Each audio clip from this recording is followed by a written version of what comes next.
Hi, I'm Pete Zemos. I'm one of the owners of Eden Rise Pharmacy and of Berwick Pharmacy. Although most of the Berwick community have seen me at Eden Rise for the past 12 years, I will do the occasional shift with Darren at Berwick Pharmacy if cover is needed, so some of you might have seen me there as well. It's 10 p.m. as I'm recording this. I've just spent 2 hours trying to find alternatives for about 70 medicines that are currently unavailable in an order I just sent for about 150 lines. I found two alternatives. These days, that's a win. Why am I telling you this? It'll become apparent when I'm about to explain. There's been a recent proposal by the Labor government to change the way we dispense medicines. In short, it's a 60-day dispensing, i.e. you'll get 60 days worth of medicine at a time. Simply, you get 2 months at a time instead of one. On the face of it, this looks great idea, but there are going to be consequences, both in terms of drug safety for you, your loved ones, your kids, your friends, your neighbours, your family, and unfortunately financial for the pharmacy sector. We don't know the full list of the drugs as the government has not released it, but as a pharmacist I can speculate on what those drugs will be. Essentially, it's pretty much going to be all blood pressure medication, or cholesterol medication, diabetes medicines, medicines to treat asthma or other lung conditions like emphysema. I'm guessing there'll be epilepsy medications included as well. And scarily, there's probably going to be quite a few psychiatric medicines included in the list as well. It's scary because in that subset of patients, there is a high risk of overdose and suicide, and that worries me. The list itself includes 300 different drugs. What's incredible is that they want to introduce this list and this proposal in the May budget, and for it to come into effect on the 1st of July. This gives pharmacies about 2 months. Nowhere near enough time to prepare for it. And as we're in the dark in the dark about the specific drugs that are affected, there's absolutely no way for us to allay any fears or concerns of patients about whether their medicine is or isn't on the list. We can only guess. This leads me to my next point, which is what's going to happen come 1st of July if this proposed change is passed by the lower and upper houses.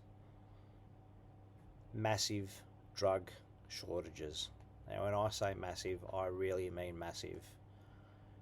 We saw what happened when COVID first hit Australia and the great toilet paper shortage.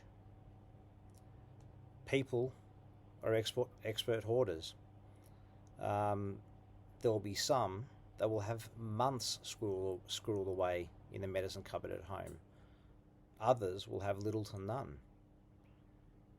At the moment, where we only give 30 days of medicine at a time, or a month's worth of time, there is approximately 397 products out of stock. That's 397 different brands, not drugs, brands. There's also a further 75 products or brands anticipated to go out of stock. This list is freely available. You can see for it. You can find it for yourself. All you need to do is Google TGA Medicine Shortages Information Initiative, and it's the first or second result on the list. And you can go and you can scroll through yourself and see which drugs are affected.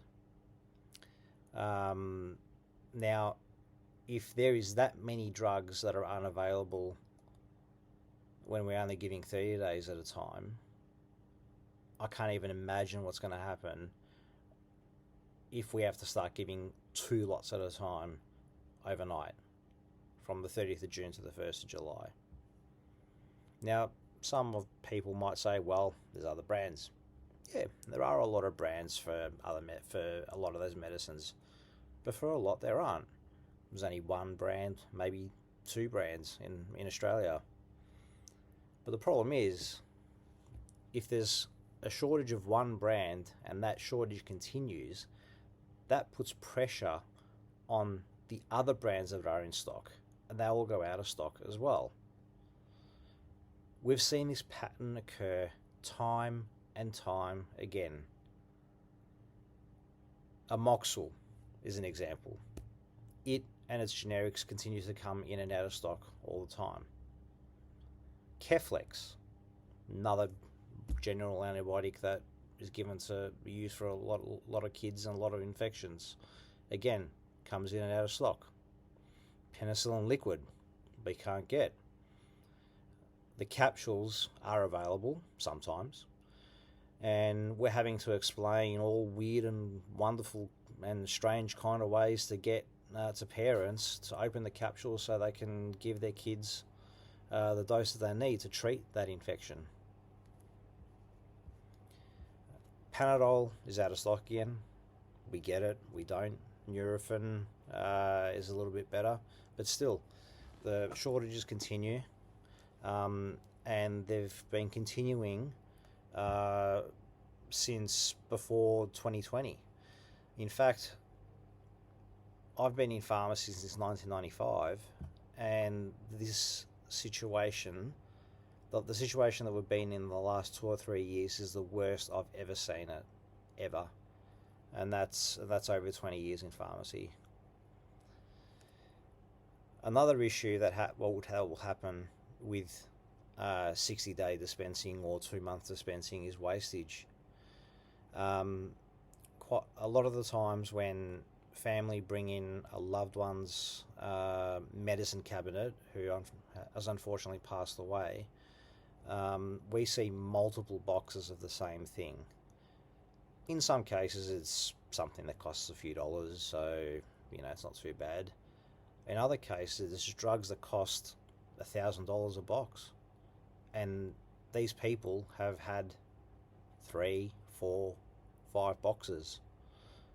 Sometimes we've seen up to 10 boxes of the same medicine being brought back. We can't reuse that medication. It's illegal. We don't know how it's been stored. It all gets thrown away. It's all PBS subsidised medicine. It's all taxpayer money, and it all goes into an incinerator. The other issue that I foresee happening with something like this is unintentional overdosing. It'll lead to increased pressure on the already stretched services, paramedics, emergency departments, and hospitals. With these drug shortages, we have to change brands so people can get something. Not all packets look the same. Different pharmacies will carry different generics.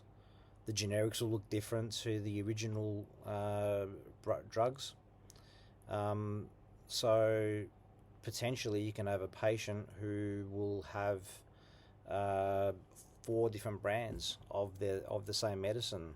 If they're elderly, might lead to confusion. They might end up taking 4 tablets of their cholesterol medication or of their blood pressure medication instead of 1. What happens then? What happens if they're living alone? If they take too much blood pressure medication, they might have a fall. It's dangerous. And as I mentioned before, if there's brands out of stock, I'm going to be stuck trying to find whatever I can get so I can at least continue supply to people and patients to make sure that they don't go without. It means that you'll come to my pharmacy and you might get a different drug or a different brand that will look different. The packet will look different. The tablets will look different. Which means that you can pretty much forget that, at night you take 1 yellow one and 2 white ones. They might become 1 green and 2 red ones. It's going to just lead to confusion and potential overdose or incorrect taking a medication.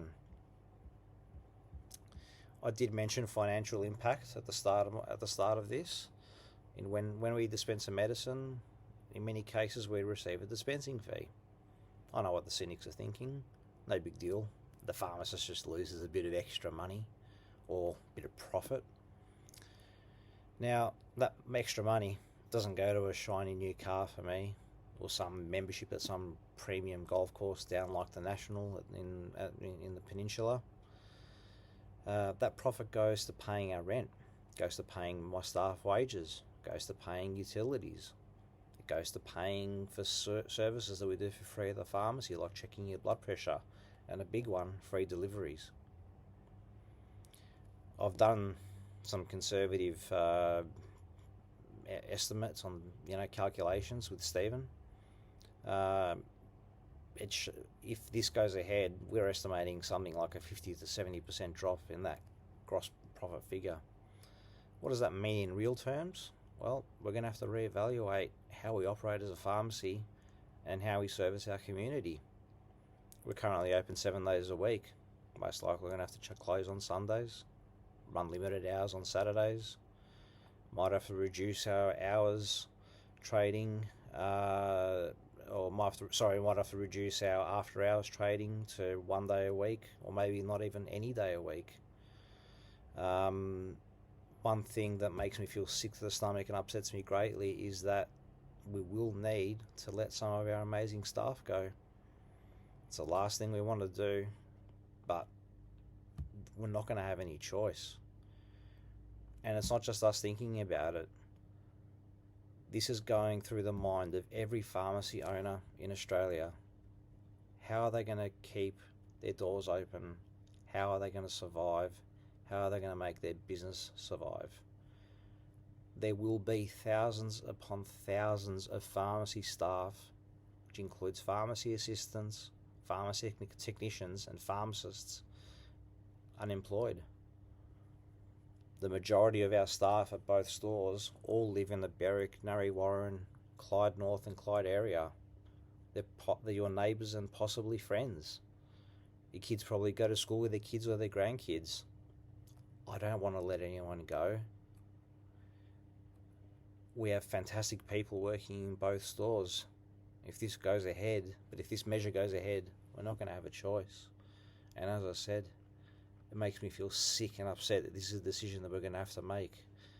But continuing to operate like we currently are will no longer be feasible. One thing that I have seen in different media outlets and in different comments on social media is that pharmacies make a heap of money selling unproven natural remedies. Now, those patients who have dealt with me know that I'm not one to push weird and wonderful alternative or natural cures.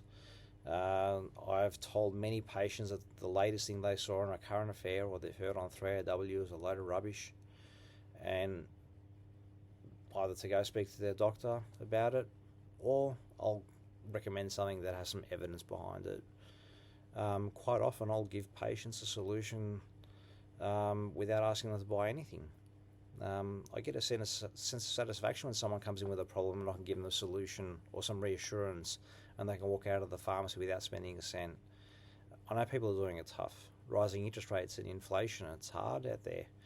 And if I can help them save a few bucks with a home remedy or something that they've already got, then I'll do that. Probably makes me a bad salesman, but whatever. If this measure goes through and our remuneration by the government is slashed, I won't be there anymore to do that. I'll be at the pharmacy, but I'll be too busy trying to find a brand of blood pressure, cholesterol or diabetes medicine from one of the wholesalers so I can give you something or anything. I'll probably be doing that in between dispensing all the scripts with my business partner Stephen, because we've had to let a lot of our staff go because we can't afford to keep them. As much as I'd like to check your blood pressure for free, I'll either not be able to do it or there'll be a fee.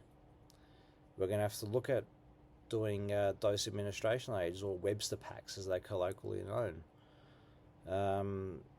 We'll have to reassess that about whether we continue that service. In many cases, I won't even be able to get your medicine. And I won't even be able to call your GP to change it to something else, because most likely that's going to be out of the alternative will be out of stock as well. I won't be able to do anything. I won't be able to help, and that makes me sad and upset. And again, just makes me feel just really just bad about it all. The deliveries. If you're one of those patients that isn't able to drive, or doesn't have family around, or someone that can come pick up the medication for them, we won't be able to deliver it, as we won't be able to have or afford to continue our delivery service. One of our drivers is my dad, George. Some of you have met him. He drives from Yarraville every Thursday to do our deliveries for both pharmacies, simply because he loves to feel useful, and he loves to have a chat with those members of those community that are isolated. They love to have him come over, like they like to have all of our drivers come over. They're able to have a chat with them. That'll just have to finish. My dad, who looks forward to every Thursday because he gets to go around and say hello to all the regular delivery patients, he's going to miss out on all that as well. The issue is a complex one, and I could talk for hours on it. I'm already at 16 minutes, but who wants to watch me for an hour on Facebook? So if you have any questions, come in and ask to speak to Stephen or myself, or you can go to Berwick and ask to speak to Darren, and we can answer some more specific questions. I urge those patients of ours who can call their local member if they are an ALP member, because it's the Labor Party doing this, to give them a call and voice your concern. Both Berwick Pharmacy and Eden Rise Pharmacy are in Latrobe, so it's a Liberal seat, but quite a few of our patients are on the other side of Clyde Road, which are part of Bruce and Holt. If you're scared and worried about your access to that medication, because those are Labor seats, call them and find out, or let them know that you are concerned that your local chemist, who has helped you over the years with explaining, with helping you with your medicine, explaining new and different medicines to you, to going out to sorting out and how to connect your phone to your Bluetooth in your new car, which I have done personally for patients, that this change or this proposal by Labor is a severe threat to their viability and the service they provide to you. I'll share the contacts of the ALP senators, of the Victorian ALP senators, in a separate post below. And for those of you that live in Bruce and Holt, I'll also include the MP details as well. If you are on a medication for chronic illness, or have experienced not being able to get your medicine in the past, which I'm sure there's quite a lot of you that have had that, call them and tell them that you are scared, that you are worried that this proposal will mean that you getting something that is keeping you healthy, or in some cases keeping you alive, is under threat by a Labor policy that is just simply not being thought out properly. The politicians need to know that there is a system in place that ensures Australians have equitable access to their prescribed medicines that they need to take regularly. So as I said, if you have any questions or want more specific information, please don't hesitate to call or visit Stephen or myself at Eden Rise, or Darren at Berwick Pharmacy. If we're busy and can't chat, we can always organise a time to call you back, and we can talk to you then and answer any questions to the best of our ability. However, the first question that you should be asking if you are in a Labor seat is to call your local Labor MP, or if you're in a Liberal seat, to call your Victorian Labor senators, and it should be, how will this new proposal ensure that I will continue to get access to my medication when there are already so many medicines out of stock with the current system? That's me signing out. Well, please, as I said, call if you have any other questions. But yeah, get in touch with the local MP and try and get some answers. Thanks.